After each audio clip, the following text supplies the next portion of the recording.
Assalamualaikum warahmatullahi wabarakatuh. Nama saya Wasidhu Sadewa dari kelas 1 BDPPL. Di sini saya akan mempresentasikan tugas akhir materi biomonitoring. Materi pembahasan yaitu kualitas air, kualitas tanah, dan kualitas udara. Yang pertama, kualitas air. Sumber perairan mengandung sekitar 10% spesies fauna di bumi dan memberikan jasa lingkungan bagi kehidupan manusia. Pertumbuhan populasi manusia dan industrialisasi telah menyebabkan polusi bagian besar ekosistem perairan dan mengakibatkan penurunan kualitas air lingkungan.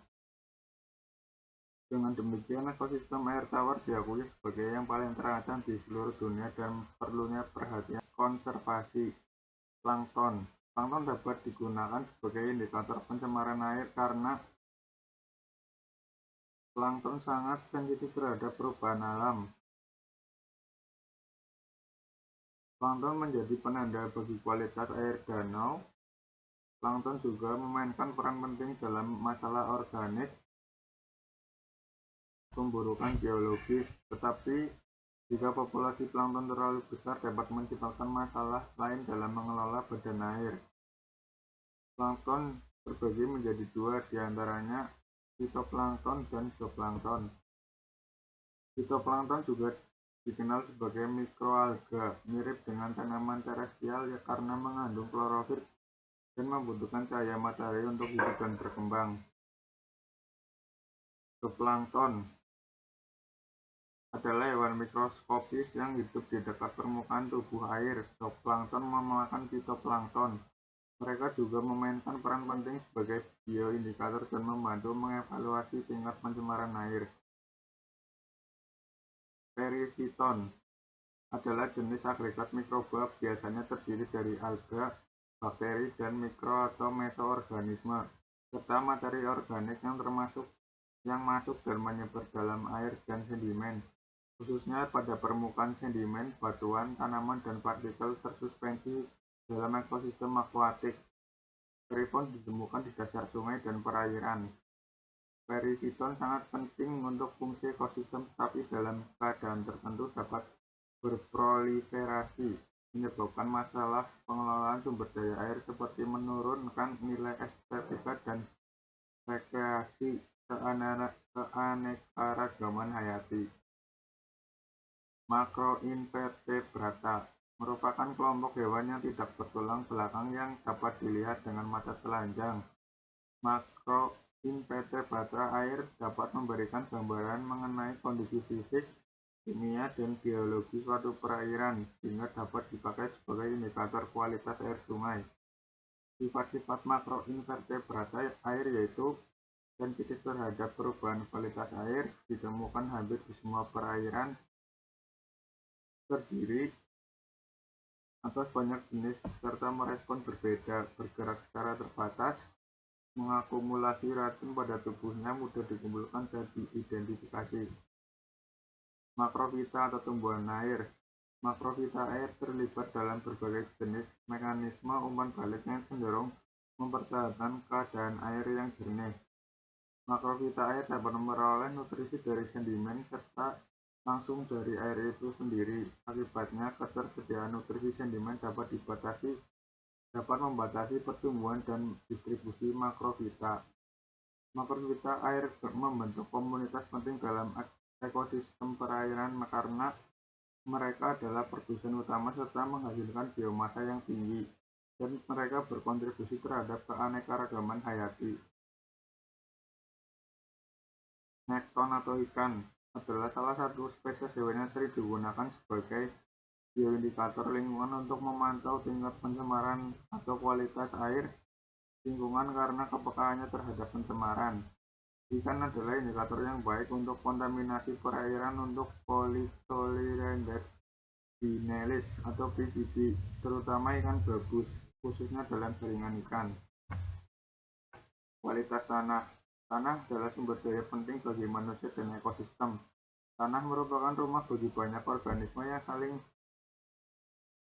bergantung yang masing-masing memainkan peran penting dalam fungsi tanah, dan namun beberapa senyawa kimia yang berpotensi berbahaya yang berasal dari aktivitas manusia di perkotaan pedesaan maupun kawasan industri, terus-menerus dilepaskan ke lingkungan.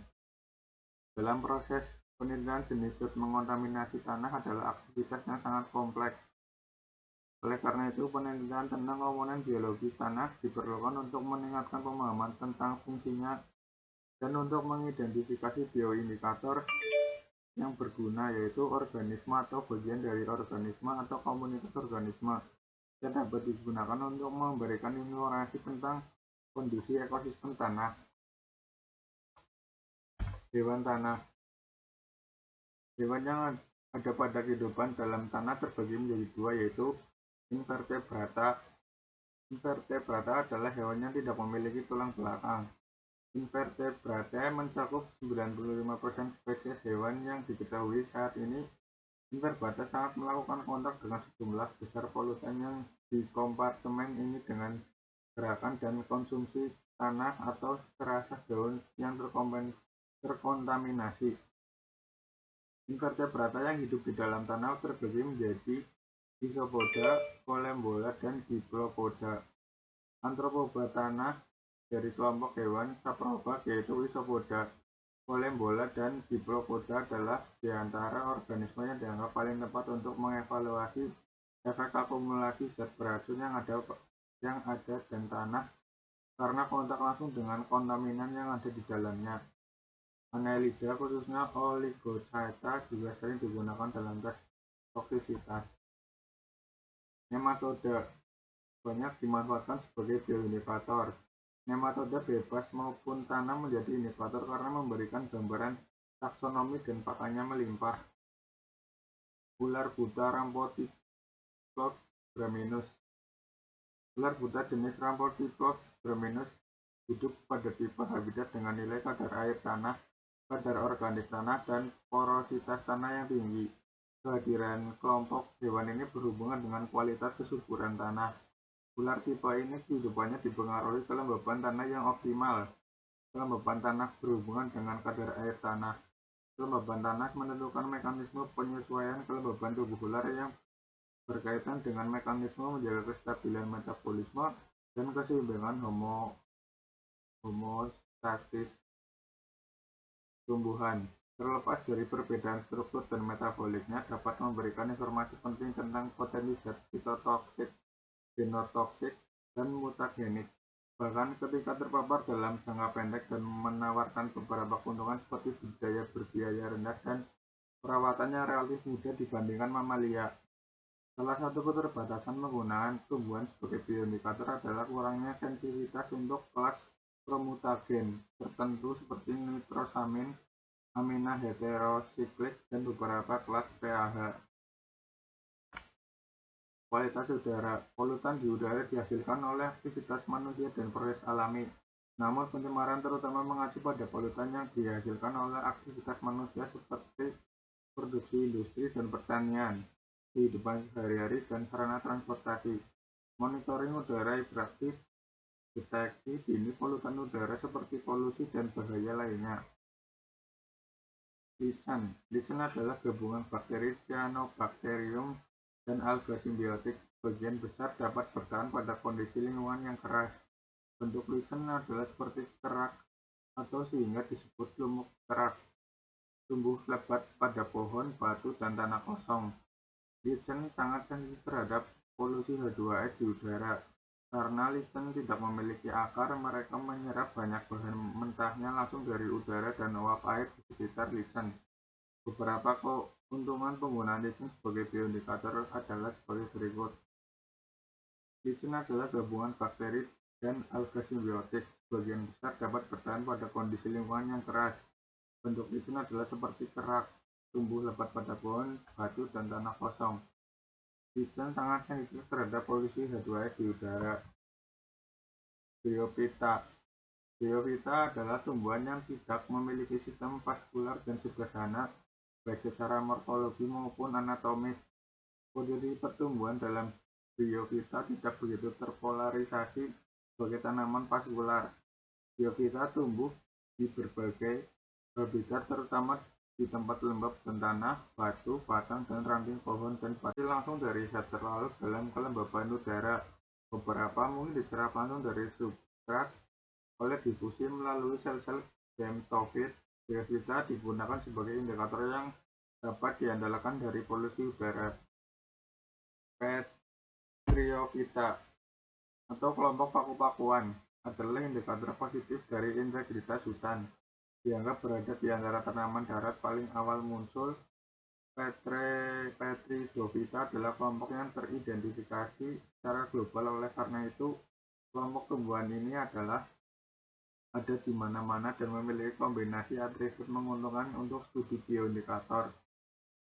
Respon tumbuhan. Tumbuhan tidak dapat memiliki dan memindahkan tempat tinggal mereka sendiri seperti hewan, dan dengan demikian menjalani hidupnya dengan menanggapi lingkungan sekitarnya. Setiap kali komponen lingkungan seperti suhu, kadar air tanah, nutrisi, dan polutan udara melebihi kisaran adaptasi atau menjadi terbatas, tanaman mengembangkan gejala atau pertumbuhan abnormal. Polutan yang berasal dari udara memasuki melalui stomata daun. Respon tumbuhan. Tumbuhan daun adalah bagian penting dari tumbuhan dan merupakan organ utama untuk fotosintesis dan transpirasi. Polutan udara secara langsung dapat merusak daun. Pada tingkat paparan polutan rendah, belum ditemukan adanya tanpa kerusakan secara signifikan bisa diamati. Bahkan tumbuhan dapat memanfaatkan polutan pada konsentrasi rendah sebagai bahan nutrisi untuk pertumbuhan dan meningkatkan proses biologis tertentu. Sebaliknya pun, paparan tertinggi tumbuhan akan mati. Sekian atas perhatiannya dan terima kasih.